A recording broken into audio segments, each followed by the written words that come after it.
Don't scream. It's only me. Did you change the locks? I noticed the deadbolt felt different, newer, more expensive. It took me an extra 40 seconds to bypass the mechanism. You always were a bit paranoid after we broke up. I suppose I should take this as a compliment. You knew I'd come back eventually, didn't you? You knew that a simple goodbye wouldn't be enough to erase 1500 days of history. Stay in bed. Don't turn on the lamp. I like the way the moonlight catches the tears in your eyes. It reminds me of that night in the park. The night you told me we were unhealthy. You looked just like this then. Trembling.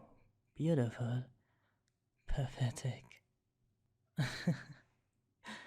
I've spent the last 6 months auditing the time I spent apart. 5,472 hours of absolute agonizing silence. I know exactly what you've been doing to fill that void I left behind. I know you started drinking that herbal tea I used to hate. I know you've been seeing a therapist to talk about us. Did you tell them about the way I used to watch you sleep? Or did you leave that part out because you knew they'll tell you to run? You always were so protective of my image, even when you were afraid of me. I changed, you know. I've been studying. I looked at all the reason you gave for leaving, the smothering, the constant checking, the intensity. I've spent every waking moment reconstructing my personality to be exactly what you claimed you wanted. I'm being patient now. See? I waited half a year before stepping back into your room. I didn't call, I didn't text, I just watched from a distance. But then I saw you at the cafe today. You were laughing with someone, a stranger, a nobody, who hasn't spent years memorizing the cadence of your breath, or the specific way your pulse quickens when you're startled. I almost broke my reformed streak right there in the window.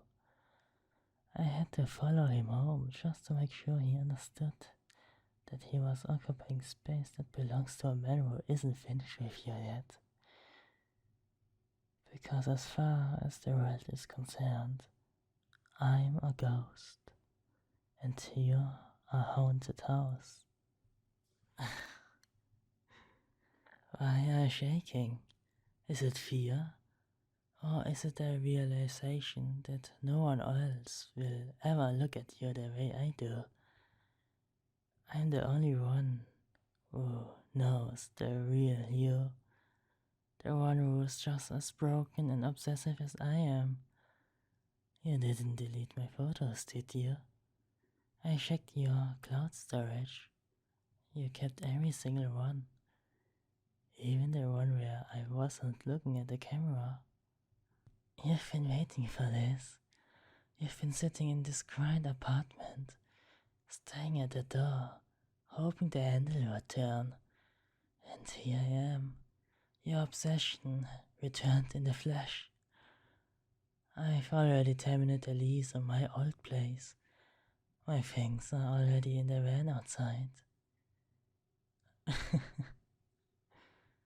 I noticed something in your nightstand just now. Something you shouldn't have kept if you were really over me. Tell me, why is this still here? My shirt. The one I lost the night of our last argument. I spent 3 hours auditing my luggage looking for this. I assumed I left it at a hotel, or that you've thrown it into the incinerator along with everything else that reminds you of me.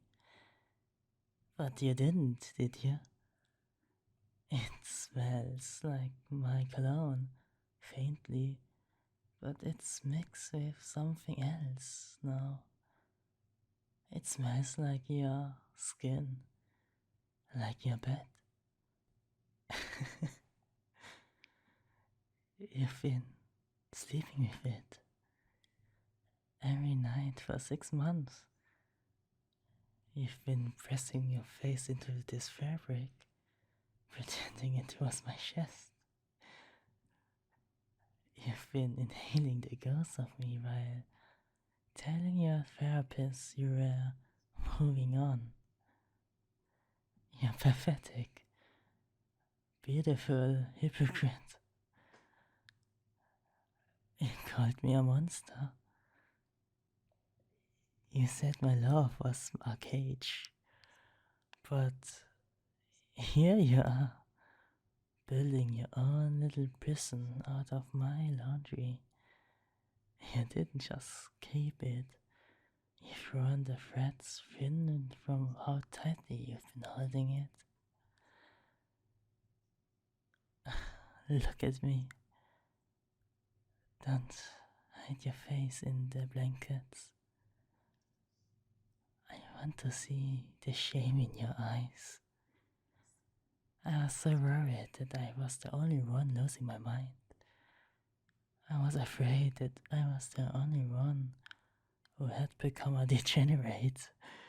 I've spent half a year starving for a glimpse of you, while you were right here, tasting me in the dark.